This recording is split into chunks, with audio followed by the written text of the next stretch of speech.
തൻ്റെ കണ്ണിലേക്ക് തണുപ്പ് പടർന്നതും അവൾ സ്വബോധത്തിലേക്ക് വന്നു. തൻ്റെ മുഖത്തേക്ക് നോക്കി പൂരികം പൊക്കുന്നവനെ കണ്ടപ്പോൾ അവളുടെ മുഖത്ത് നാണം വിരിഞ്ഞു. അവൾക്ക് അവൻ്റെ മുഖത്ത് പോലും നോക്കാനാവുന്നില്ല. ആ നേരത്തെ അവളുടെ കണ്ണുകളുടെ പിടച്ചിലും നാണവും അവൻ ആസ്വദിച്ചു. എന്താ ഇങ്ങനെ നോക്കുന്നേ? അവൻ്റെ ചോദ്യം കേട്ട് എന്ത് പറയണം എന്നറിയാതെ അവൾ കുഴങ്ങി. ഒടുവിൽ ഒന്നുമില്ലെന്ന പോലെ തലയനക്കി അവനിൽ നിന്ന് നോട്ടം മാറ്റി. ആ നേരത്താണ് ഡോറിൽ തട്ടുന്ന ശബ്ദം കേൾക്കുന്നത്. ഇരുവരും ഡോറിൻ്റെ ഭാഗത്തേക്ക് തിരിഞ്ഞു നോക്കി. അവൾ പിടച്ചിലോടെ തൻ്റെ വസ്ത്രം നേരെയാക്കാൻ ശ്രമിച്ചു. അവളിലെ വെപ്രാളം കണ്ട് അവൻ വേഗത്തിൽ ഡ്രസ്സിൻ്റെ ബട്ടൺസ് ഇട്ട് കൊടുത്തു. അമൻ, എടാ ഇത് ഞാനാ. പുറത്തു നിന്ന് ആശയുടെ ശബ്ദം കേട്ടതും അർമാൻ ഡോർ തുറന്നു. ആശ മുറിക്കുള്ളിൽ കയറി ഡോറടിച്ച് ലോക്കിട്ടു. കിതപ്പടക്കാൻ പാടുപെടുന്ന ആശയെ കണ്ട് അർമാൻ കാര്യം തിരക്കി. ആശ കാര്യം സൂചിപ്പിച്ചതും അർമാൻ്റെ മുഖത്ത് പ്രത്യേകിച്ച് ഭാവമാറ്റങ്ങളൊന്നുമില്ലായിരുന്നു. എന്നാൽ അല്ലുവിൽ പരിഭ്രമം നിറഞ്ഞു. എടാ, അവരെ ഓരോ മുറിയും അരിച്ച് പെറുക്കുന്നുണ്ട്. ഉറപ്പായും അവന്മാരെവിടെ എത്തും. അതിനു മുൻപ് നമുക്കിവിടുന്ന് പോകണം, ആഷി പറഞ്ഞു. അതിൻ്റെ ആവശ്യമൊന്നുമില്ല, വരുന്നവർ വരട്ടെ. എനിക്കിപ്പോൾ പേടിയൊന്നുമില്ല. എന്ത് വന്നാലും നേരിടാനുള്ള ധൈര്യം ഇപ്പം എനിക്കുണ്ട്. അർമാൻ തൻ്റെ വാക്കിൽ ഉറച്ചു നിന്നു. അമ്മൻ, നീ എന്തൊക്കെയാ പറയുന്നേ? നിനക്കെന്താ പറഞ്ഞാൽ മനസ്സിലാവില്ലേ? അറിഞ്ഞിടത്തോളം അവർ സാധാരണക്കാരില്ല. എല്ലാത്തിൻ്റെയും കയ്യിൽ കത്തിയും കടാരയൊക്കെ ഉണ്ട്. കണ്ടാൽ തന്നെ അറിയാം വെട്ടൊന്ന് മുറി 2 ടീംസാണെന്ന്. ഇതുവരെ നിന്നെ അവന്മാർ തിരിച്ചറിഞ്ഞിട്ടില്ല.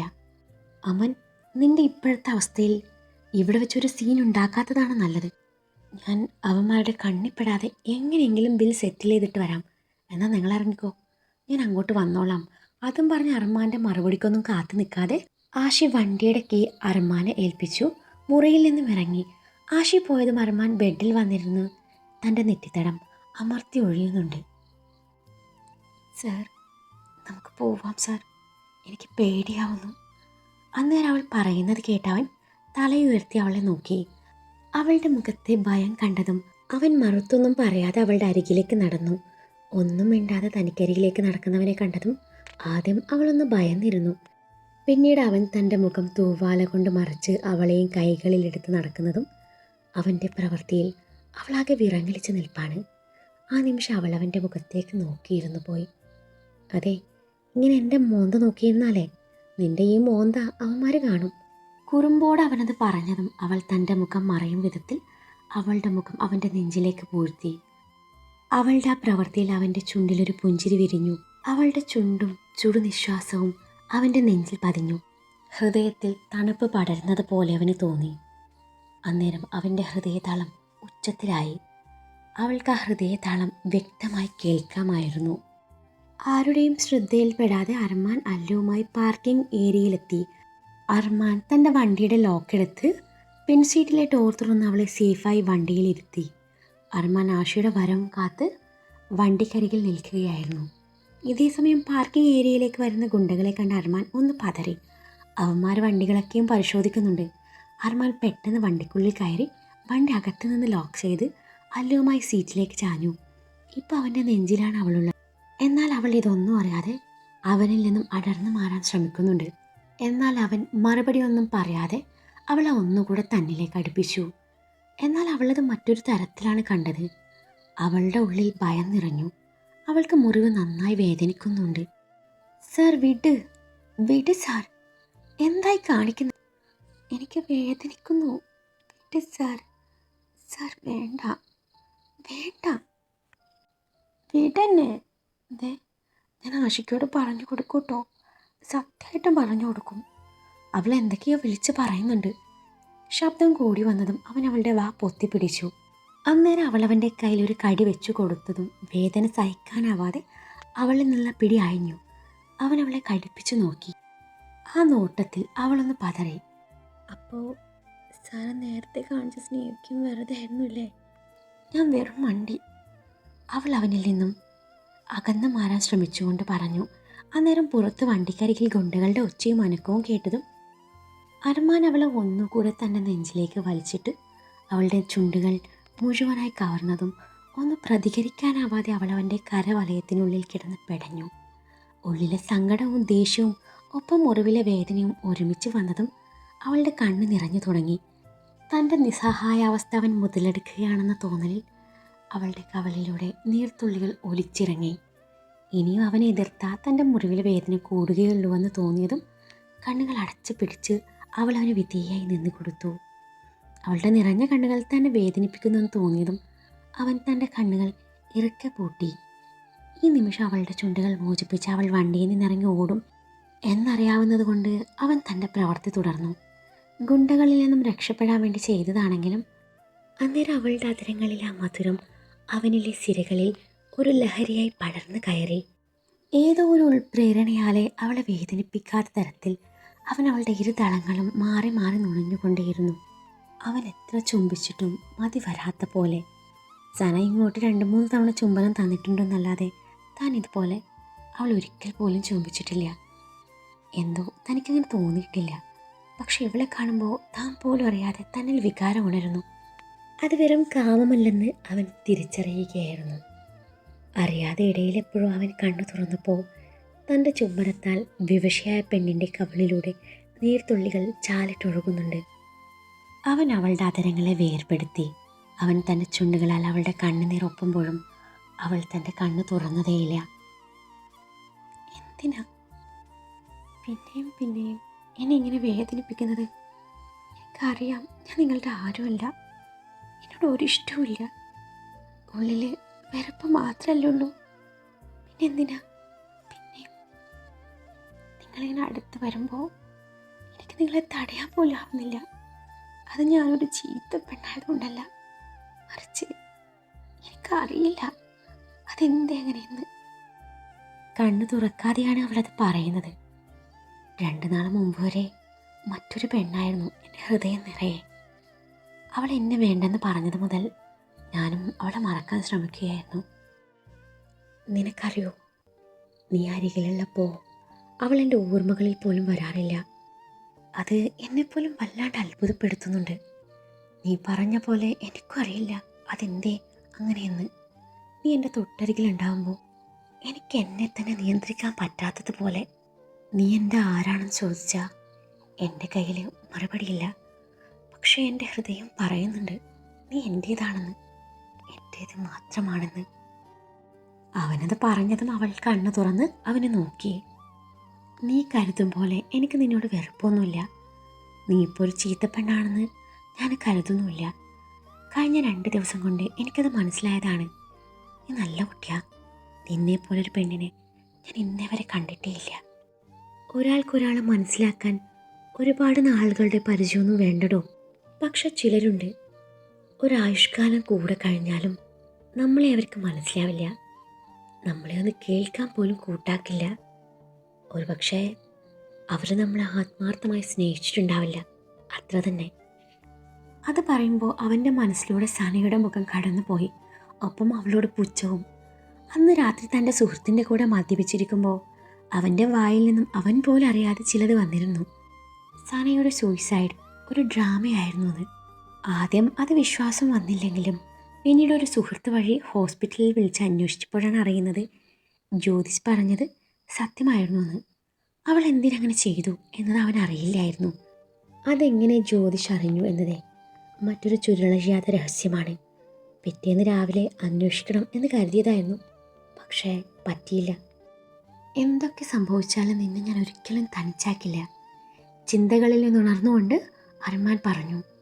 നിന്നെ ഒരിക്കലും വേണ്ടെന്ന് വെക്കുകയില്ല. എൻ്റെ ഉമ്മയാണ് സത്യം. എനിക്ക് വേണം നിന്നെ. അതിന് എനിക്ക് ഇത്തിരി സമയം തരണം. അർമാൻ അവളുടെ മുടി മാടിയൊതുക്കിക്കൊണ്ട് പറഞ്ഞു. ഞാനിത് വിശ്വസിച്ചോട്ടെ? വിശ്വസിക്കാം. വെറും വാക്ക് പറയാനാണെങ്കിൽ ഞാൻ എൻ്റെ ഉമ്മയെ പിടിച്ച് ഒരിക്കലും സത്യം ചെയ്യില്ലായിരുന്നു. അവനത് പറയുമ്പോൾ സന്തോഷം കൊണ്ട് അവളുടെ കണ്ണ് നിറഞ്ഞു. ഇനി ഈ കണ്ണ് നിറയാൻ പാടില്ല. അവളുടെ നിറഞ്ഞ കണ്ണുകൾ തൻ്റെ വിരലുകളാൽ ഒപ്പിക്കൊണ്ടവൻ പറഞ്ഞു. ഇനിയും എന്തിനാ കരയുന്നേ? അവളുടെ കണ്ണ് പിന്നെയും നിറയുന്നത് കണ്ട് അവൻ ചോദിച്ചു. അറിയില്ല, അവൾ മറുപടി പറഞ്ഞു. അതെന്താ അറിയാത്തത്? അവൻ കുറുമ്പോട് ചോദിച്ചു. എനിക്കതിന് അർഹതയില്ലെന്ന് തോന്നുക, അവൾ പറഞ്ഞു. ആര് പറഞ്ഞു? നിനക്കേ അതിന് അർഹതയുള്ളൂ. കാരണം എന്താണെന്ന് ഞാൻ പറയണ്ടല്ലോ. അവളുടെ മുഖ പിടിച്ച് കൊഞ്ചിച്ചുകൊണ്ടാണ് അവനത് പറഞ്ഞത്. അവനത് പറയുമ്പോൾ അവളിൽ നാണം നിറഞ്ഞു. അത് കണ്ടതും അവൻ അവളുടെ ചുണ്ടിലേക്ക് വീണ്ടും ചുണ്ട് ചേർക്കാനൊരുങ്ങവേ അവളവനെ ചുണ്ടിന് കുറുകെ കൈവച്ച് തടഞ്ഞു. അന്നേരം അവനവളുടെ കൈയിലേക്ക് ചുംബിച്ചതും അവൾ നാണത്തോടെ തൻ്റെ കൈ പിൻവലിച്ചു. അന്നേരം കുറുമ്പ് നിറഞ്ഞ ചിരിയോടെ അവനവളുടെ കഴുത്തിലേക്ക് ചുംബിച്ചു. വേണ്ടട്ടോ, ഞാൻ ആഷിക്കോട് പറഞ്ഞു കൊടുക്കും. ഒരു തരം പിടച്ചിലോടെ അവൾ പറഞ്ഞു. എന്താ പറഞ്ഞു കൊടുക്കുന്നത്? തൊണ്ടക്കുഴിയിൽ അമർത്തി ചുംബിച്ചുകൊണ്ട് അവൻ ചോദിച്ചു. ഞാൻ എല്ലാം പറയും. അവൾ അവൻ്റെ മുഖത്ത് നോക്കാതെയാണ് ഈ പറയുന്നത്. എല്ലാം പറയോ? ഇത്തവണ അവൻ്റെ ചുണ്ടം വന്നത് അവളുടെ കഴുത്തിലെ കറുത്ത മറകിലാണ്. പറയും, അവൾ കുതിര മാറാൻ ശ്രമിച്ചുകൊണ്ട് പറഞ്ഞു. എല്ലാം? അവളുടെ മാറടിക്കൽ ചുംബിച്ചുകൊണ്ട് അവൻ ചോദിച്ചതും അവളൊന്ന് ഏങ്ങിപ്പോയിരുന്നു. ആ നിമിഷം അവൻ അവളെ ഒന്നുകൂടെ തന്നിലേക്ക് അടുപ്പിച്ചു. മാറിൻ ചുഴിയിൽ ഒന്നുകൂടെ ചുംബിച്ചതും അവളൊന്ന് കുറുകിക്കൊണ്ട് അവനിൽ പിടിമുറുക്കി.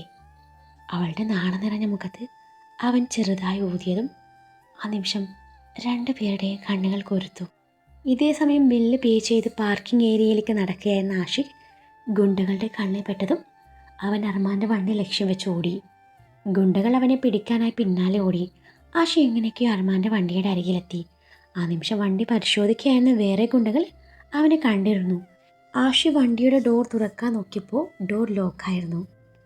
വണ്ടിയുടെ ഗ്ലാസ്സിലൂടെ പിൻസീറ്റിലേക്ക് നോക്കിയപ്പോൾ രണ്ടും കെട്ടിപ്പിടിച്ച് കണ്ണ് നോക്കിയിരിക്കുന്നതാണ് കാണുന്നത്. ഓ, അമ്മയ്ക്ക് പ്രാണവേദന, മോൾക്ക് വീണ വായന. ഡാ സിൽമാനടാ, തെണ്ടി, ഡോർ തുറക്കടാ, തുറക്കാൻ. ആഷിയുടെ ശബ്ദം കേട്ടതും അർമാനും അല്ലു അകന്ന് മാറി. അർമാൻ പെട്ടെന്ന് വണ്ടിയുടെ ലോക്ക് എടുത്തതും ആഷി ഡ്രൈവിംഗ് സീറ്റിൽ കയറി അർമാനെ ദഹിപ്പിച്ച് നോക്കി. ആഷി വണ്ടി അവിടെ നിന്ന് പറപ്പിച്ച് വിട്ടു. ഇത് കണ്ടതും ഗുണ്ടകൾ അവരെ പിന്തുടർന്നു. ആഷി തന്നെ കൊണ്ട് കഴിയുന്നത് അവരിൽ നിന്നും രക്ഷപ്പെടാൻ ശ്രമിച്ചുവെങ്കിലും പിന്നീട് ഗുണ്ടകൾ വണ്ടി ഓവർടേക്ക് ചെയ്ത് അർമാൻ്റെ പോർഷെ കാറിന് കുറുകെ നിർത്തി. ഗുണ്ടകൾ കത്തിയെടുത്ത് ഇറങ്ങുന്നത് കണ്ട് അല്ലു ഭയത്തോടെ അർമാനെ നോക്കി. അവൻ പേടിക്കണ്ട എന്ന പോലെ അവളുടെ കവളിൽ ഒന്ന് തലോടിക്കൊണ്ട് വണ്ടിയിൽ നിന്നിറങ്ങി. കൂടെ ആഷിയും. ഇത്തവണ അർമാൻ മുഖം മറച്ചില്ല. അവൻ തൻ്റെ ഷർട്ടിൻ്റെ കൈ മുട്ടോളം മടക്കി. വലത് കൈയിലെ വിരലുകൾ മടക്കി അവൻ്റെ ചൂണ്ടുവിരൽ കൊണ്ട് ഇരു സൈഡിലെ മീശയൊന്ന് ഒതുക്കി വെച്ചു. ഫിലിം സ്റ്റാർ അർമാൻ മാലിക്കിനെ മുന്നിൽ കണ്ടപ്പോൾ അവന്മാർ ഒരു നിമിഷം വിശ്വാസം വരാത്ത മട്ടിൽ നോക്കി. അന്നേരം ഗുണ്ടാത്തലവൻ കന്നഡ ഭാഷയിൽ എന്തോ പറഞ്ഞതും എല്ലാവരും അലറിക്കൊണ്ട് അർമാനെ നേരെ തിരിഞ്ഞു. പിന്നെ സിനിമാ സ്റ്റൈലിൽ ഒന്നൊന്നര ഫൈറ്റായിരുന്നു. അല്ലു വണ്ടിയിലിരുന്നു കൊണ്ട് ഭയത്തോടെ ഇറക്കി നോക്കി കാണുന്നുണ്ട്. ഗുണ്ടകളിൽ ഏകദേശം അടികൊണ്ട് വീണിട്ടുണ്ട്. ആഷു അർമാനും ബാക്കിയുള്ളവരെ കൈകാര്യം ചെയ്യുന്ന നേരത്താണ് ഗുണ്ടാ നേതാവ് തങ്ങളുടെ ബൊലോറയിൽ കയറി വണ്ടി മുന്നോട്ടെടുക്കുന്നത്. ആഷയായിരുന്നു അവൻ്റെ ലക്ഷ്യം. ഇത് കണ്ട അല്ലുവിൻ്റെ നെഞ്ചൊന്ന് പിടഞ്ഞു. അവളുടെ കൈയും കാലും വിരക്കുന്നുണ്ട്. അല്ലു ധൃതിയിൽ വണ്ടിയിൽ നിന്നിറങ്ങി. അപ്പോഴേക്കും വണ്ടി ആഷയുടെ അരികിലെത്തിയിരുന്നു. അവൾ ഇറങ്ങുന്നത് അർമാൻ്റെ ശ്രദ്ധയിൽപ്പെട്ടു, ഒപ്പം ഗുണ്ടകളുടെയും. വണ്ടി ആഷയെ ഇടിച്ചു വീഴ്ത്തുമെന്നായതും അവൾ തൻ്റെ ചെവി രണ്ടും പൊത്തിപ്പിടിച്ചു ആഷിക്ക എന്നും പറഞ്ഞു ഉറക്കെ നിലവിളിച്ചു. അവളുടെ സ്വരം അവിടെ മുഴുവനും പ്രതിധ്വനിച്ചു. അടുത്ത നിമിഷം അവൾ ബോധം മറഞ്ഞ് അവിടെ തന്നെ വീഴുകയായിരുന്നു. പിറ്റേ ദിവസം ഉച്ചയ്ക്ക് ഒരു നിലവിളിയോടെയാണ് അല്ലു കണ്ണു തുറക്കുന്നത്. കണ്ണു തുറക്കുമ്പോൾ അവൾ മറ്റെവിടെയോ ആയിരുന്നു. അവൾ ഒറ്റയ്ക്കായിരുന്നു. ശീതീകരിച്ച മുറിയിൽ അവൾ വിയർത്തൊലിക്കുന്നുണ്ടായിരുന്നു. അവൾ തൻ്റെ മുഖം അമർത്തി തുടച്ച് ധൃതിയിൽ എഴുന്നേറ്റു. അടഞ്ഞു കിടക്കുന്ന ഡോർ തുറന്ന് പുറത്തിറങ്ങി. അവൾ ആ വലിയ വീട് മുഴുവൻ കണ്ണോടിച്ചു. അല്ലുവിൻ്റെ വരവ് ശ്രദ്ധയിൽപ്പെട്ട ആഷി അവളുടെ അരികിലേക്ക് നടന്നു. അല്ലു മോളെ, നിനക്ക് കുഴപ്പമൊന്നുമില്ലല്ലോ? ആഷി അവളുടെ അരികിലേക്ക് വന്നുകൊണ്ട് ചോദിച്ചു. ആരാ നിങ്ങൾ? ഞാനിത് എവിടെയാ? എൻ്റെ വല്യമ്മ എവിടെ? എനിക്കെൻ്റെ വല്യമ്മയെ കാണണം. വല്യമ്മ, വല്യമ്മ, അവൾ ഉറക്കെ വിളിച്ചു. ആഷിക്ക് അവളുടെ പെരുമാറ്റം വിചിത്രമായി തോന്നി. എന്തൊക്കെയാ മോളെ നീ പറയുന്നത്? അല്ലോ, ഇത് ഞാനാ, നിൻ്റെ ആഷിക്ക. ആഷ അവളുടെ നെറുകയിൽ തലോടിക്കൊണ്ട് പറഞ്ഞു. പോ, എന്നെ തൊടണ്ട. അവൾ ആഷയുടെ കൈ കുടഞ്ഞെറിഞ്ഞു. മോളെ അല്ലോ, നിനക്കെന്നെ മനസ്സിലായില്ലേ? എനിക്ക് ആരും അറിയില്ല. എനിക്ക് ഇപ്പം എൻ്റെ വല്യമ്മയെ കാണണം. കഥ പറഞ്ഞു തരാമെന്നും പറഞ്ഞ് വല്യമ്മ എന്നെ പറ്റിച്ചൂല്ലേ? വല്യമ്മ, വല്യമ്മ എവിടെയല്ലേ? ഒളിച്ചിരിക്കുവാണോ? വല്യമ്മ, വല്യമ്മ. വല്യമ്മയെ അന്വേഷിച്ച് അവൾ അവിടെ മുഴുവൻ ഓടി നടക്കുന്നുണ്ട്. അവിടുത്തെ ജോലിക്കാരോടൊക്കെ അവൾ വല്യമ്മയെ തിരക്കി. അവിടെ ആർക്കും വല്യമ്മയെ അറിയില്ലെന്ന് പറഞ്ഞതും അവൾ കൊച്ചു കുഞ്ഞിനെ പോലെ ഉറക്കെ കരയാൻ തുടങ്ങി. കണ്ണിൽ കണ്ടതൊക്കെ എറിഞ്ഞുടച്ചു. അവളുടെ പ്രവൃത്തി ആശയെ ഞെട്ടിച്ചു കളഞ്ഞു. അവളുടെ കരച്ചിൽ കണ്ടതും വല്യമ്മയെ കാണിച്ചു തരാമെന്നും പറഞ്ഞ ആശി അവളെ സമാധാനിപ്പിച്ചു, അകത്തിരുത്തി. ബാംഗ്ലൂരിലെ അർമാൻ്റെ വില്ലയായിരുന്നു അത്. ഇന്നലത്തെ ആക്സിഡൻറ്റിൽ ആശയ്ക്കൊന്നും സംഭവിച്ചില്ലായിരുന്നു. വില്ലന്മാരെ അടിച്ചു വീഴ്ത്തി അവരെ അല്ലുമായി നേരെ വില്ലയിലെത്തിയതാണ്. ഇന്നിപ്പോൾ അർമാൻ അവിടെ ഇല്ലായിരുന്നു, പുറത്തെവിടെയോ പോയതാണ്. ആശ അർമാനെ വിളിച്ച് കാര്യങ്ങൾ പറഞ്ഞതും അർമാൻ തൻ്റെ സുഹൃത്തും ഡോക്ടറുമായ ജോൺ കുര്യനുമായി പെട്ടെന്ന് അവിടെ എത്തി. ഡോക്ടർ അല്ലുവിനെ പരിശോധിക്കുമ്പോൾ തൊട്ടരികിൽ അർമാനും ഉണ്ടായിരുന്നു. എന്നാൽ അവനെ അവൾ ശ്രദ്ധിച്ചതേയില്ല. അതവനിൽ നോവുണർത്തി. പരിശോധനയ്ക്കൊടുവിൽ കൊച്ചുകുട്ടികളെ പോലുള്ള അവളുടെ നിഷ്കളങ്കമായ പെരുമാറ്റം കണ്ട് ഡോക്ടറിൽ സംശയം നിറഞ്ഞു. എന്താ അയാളുടെ പേര്? ഡോക്ടർ തിരക്കി. അറിയില്ല, അവൾ മറുപടി പറഞ്ഞു. അറിയില്ലേ? അതെന്താ എങ്ങനെ? എൻ്റെ പേര് ജോൺ കുര്യൻ.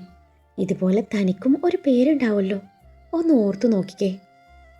എനിക്കറിയില്ലെന്ന് പറഞ്ഞില്ലേ? നിങ്ങൾക്ക് എൻ്റെ വല്യമ്മയെ കാണിച്ചു തരാൻ പറ്റുമോ? നിങ്ങൾ എവിടെയാണ് എൻ്റെ വല്യമ്മയെ ഒളിപ്പിച്ചു വെച്ചേ? എനിക്ക് വേറെ ആരുമില്ല, എൻ്റെ വല്യമ്മയേ ഉള്ളൂ, അവൾ കണ്ണ് നിറച്ചുകൊണ്ട് പറഞ്ഞു. ആരായി വല്യമ്മ? ഡോക്ടർ ചോദിച്ചു. എൻ്റെ വല്യമ്മ അറിയില്ലേ? ഇല്ല.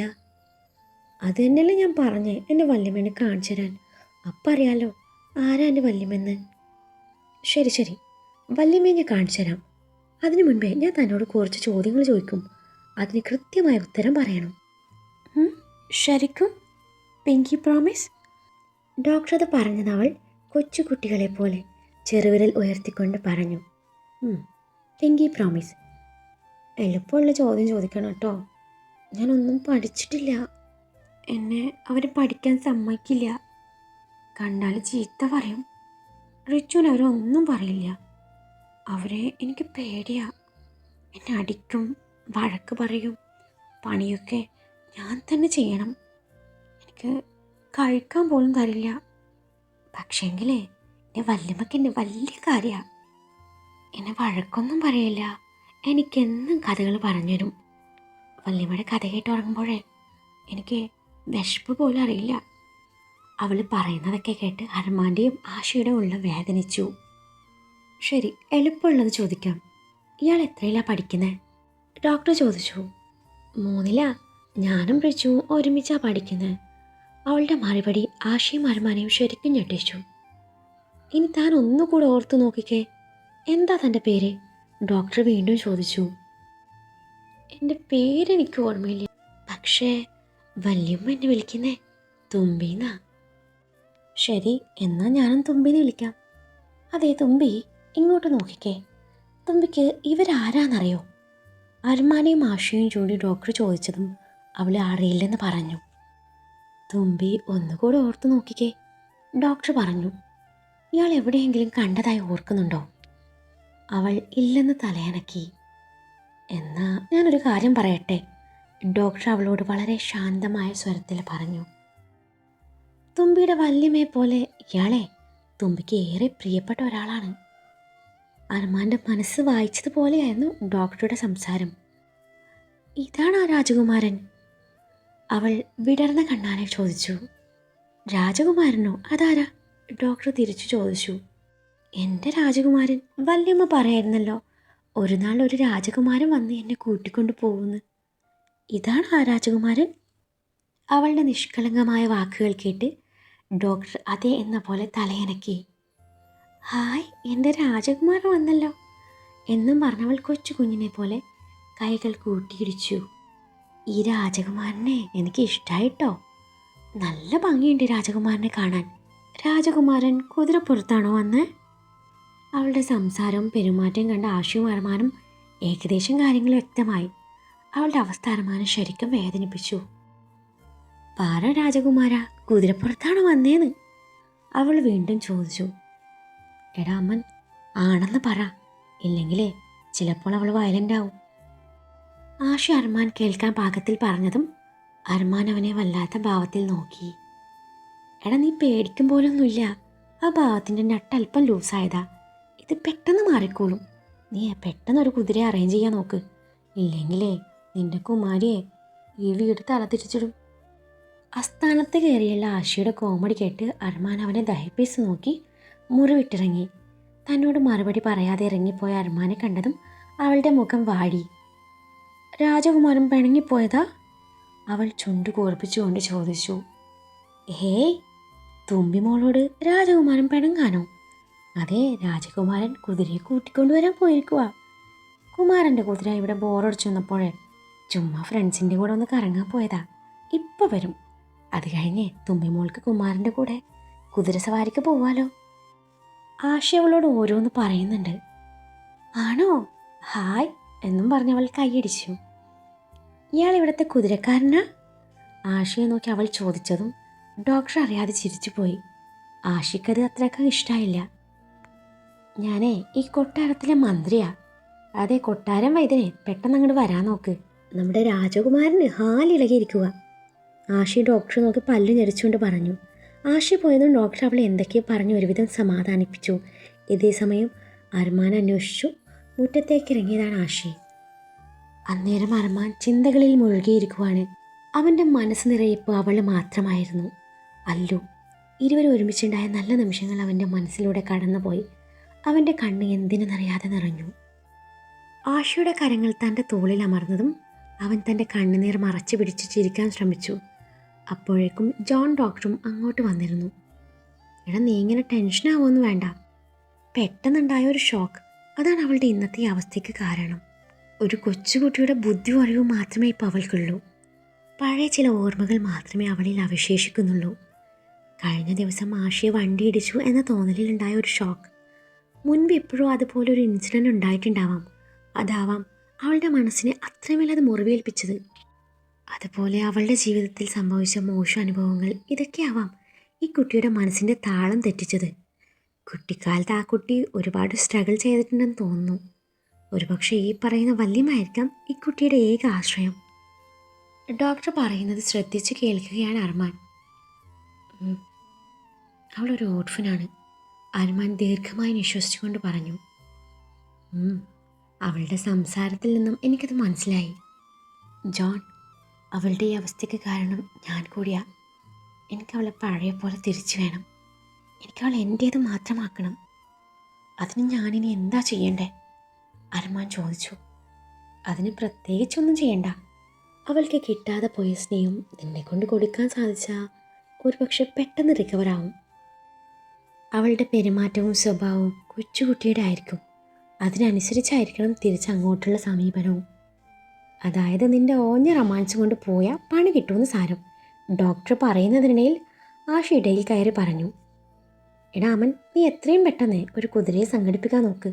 ഇവൻ അമ്മാതിരി പണി ഒപ്പിച്ച് വെച്ചേക്കണേ, ജോൺ ചെറുചിരിയാലെ പറഞ്ഞു. കുതിര മാത്രമല്ല, എവിടെന്നേലും ഒരു വല്യമ്മയെ കിട്ടുമെന്നും കൂടി നോക്കണം.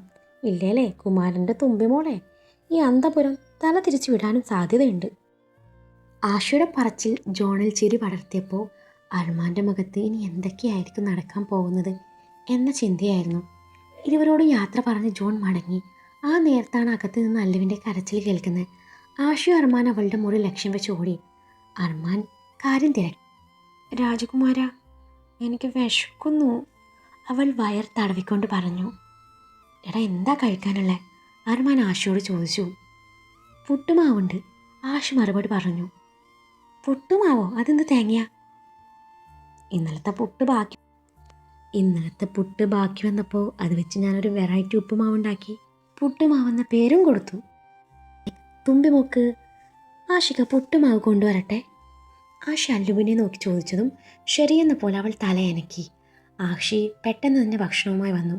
കയ്യിലെ പ്ലേറ്റ് അവൾക്ക് നേരെ നീട്ടിയതും എനിക്ക് വാരിത്തരണം എന്നും പറഞ്ഞ് അവൾ വാശി പിടിച്ചു. അതിനെന്താ, ആഷിക്ക് വാരിത്തരാലോ എന്നും പറഞ്ഞ് ആഷി അവളുടെ അരികിൽ ചെന്നതും വേണ്ട, എനിക്ക് കുതിരക്കാരൻ വാരിത്തണ്ട, എനിക്ക് എൻ്റെ രാജകുമാരൻ വാരിത്തന്നാൽ മതി എന്ന് പറയുന്നത് കേട്ടപ്പോൾ അർമാന് ചിരിയാണ് വന്നത്.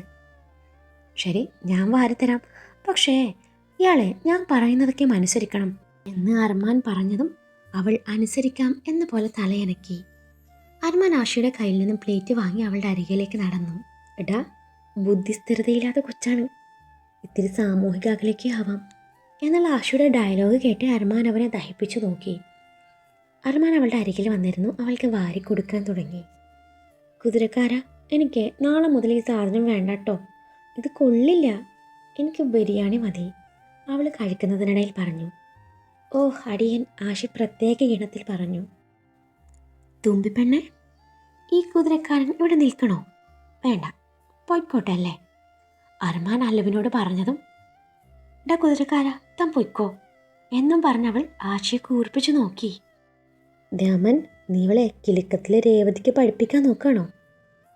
എന്നാ അത് വേണ്ട എന്നും പറഞ്ഞ് അർമാനെ കൂർപ്പിച്ചു നോക്കി ആശ അവിടെ നിന്ന് പോയി. ആശയെ പോയതും അർമാൻ തൻ്റെ പ്രവൃത്തി തുടർന്നു. അതിനിടയിൽ അവളുടെ മുഖത്തേക്ക് വീണ് കിടക്കുന്ന മുടി മാടി ഒതുക്കി അവളെ ഇമച്ചിമ്മാതെ നോക്കി നിന്നു. രാജകുമാരൻ എന്തിനാ എന്നെ ഇങ്ങനെ നോക്കുന്നേ എന്നവൾ ചോദിച്ചു.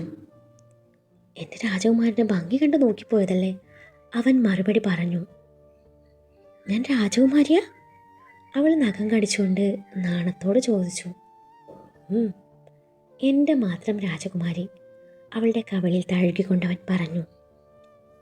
ഞാൻ നേരത്തെ പറഞ്ഞായിരുന്നില്ലേ, ഭക്ഷണം വാരിത്തന്ന ഞാൻ പറയുന്നത് അനുസരിക്കണമെന്ന്. എന്നാ ഞാൻ പറയട്ടെ? അർമാൻ ചോദിച്ചു.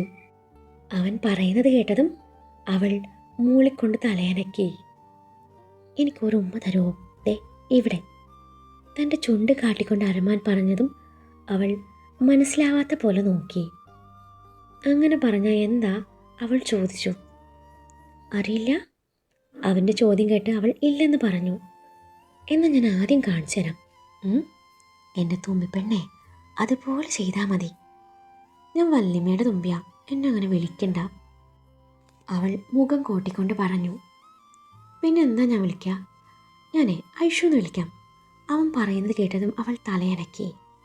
എന്നാൽ ഞാൻ ആദ്യം ഐഷുവിനെ ഒരു ഉമ്മ തരാം, എന്നിട്ട് ഐഷ അതുപോലെ തന്നാൽ മതി. അർമാൻ പറയുന്നത് കേട്ട് അവൾ തലയനക്കി. അർമാൻ തൻ്റെ ഇരുകൈയും അവളുടെ കവിളിൽ ചേർത്ത് വെച്ച് അവളിലേക്ക് മുഖമടുപ്പിച്ചതും ഡോറിനരികിൽ നിന്നും ആശയുടെ സ്വരം കേട്ട് അവൻ അവളിൽ നിന്നും ധൃതിയിൽ അടർന്നു മാറി. എന്താ? അർമാൻ കലിപ്പിറക്കിക്കൊണ്ട് ചോദിച്ചു. അത് പിന്നെ രാത്രി പുട്ട് വേണോ അതോ ചപ്പാത്തി ഉണ്ടാക്കണോ? ഓഹ്, എന്ത് വേണേലും ഉണ്ടാക്ക്, ആശയുടെ വരവ് ഇഷ്ടപ്പെടാത്ത മട്ടിൽ അർമാൻ പറഞ്ഞു. എന്നാൽ ചപ്പാത്തി ഉണ്ടാക്കാം അല്ലേ എന്ന് പറഞ്ഞ് ആശ പോയതും അർമാൻ അവൻ പോയെന്ന് ഉറപ്പ് വരുത്തി അവളെ നോക്കി പുഞ്ചിരിച്ചു. അവൾ വീണ്ടും ചുംബിക്കാനൊരുങ്ങി. എടാ, ചപ്പാത്തി തന്നെ വേണോ? പുട്ടുണ്ടാക്കിയ പോരെ എന്നും പറഞ്ഞ് ആശ വീണ്ടും വന്നതും നീ എന്ത് വാഴക്ക വേണേലും ഉണ്ടാക്ക് എന്നും പറഞ്ഞ് ആശയെ പിടിച്ച് പുറത്താക്കി ഡോറടിച്ച് ലോക്കിട്ട് അവളുടെ അരികിലേക്ക് നടന്നു. എടാ സിൽമാനടാ, ഷാക്കിരക്കയുടെ പടത്തിൻ്റെ ഷൂട്ടല്ല ഇവിടെ നടക്കുന്നത്, ഇത് റിയാലിറ്റിയാ. കൂടെയുള്ള സാധനത്തിന് എക്കിലി പോയിരിക്കുക. കൺട്രോൾ യുവർ സെൽഫ്, ഡോറിൽ തട്ടിക്കൊണ്ട് ആശി പറഞ്ഞു.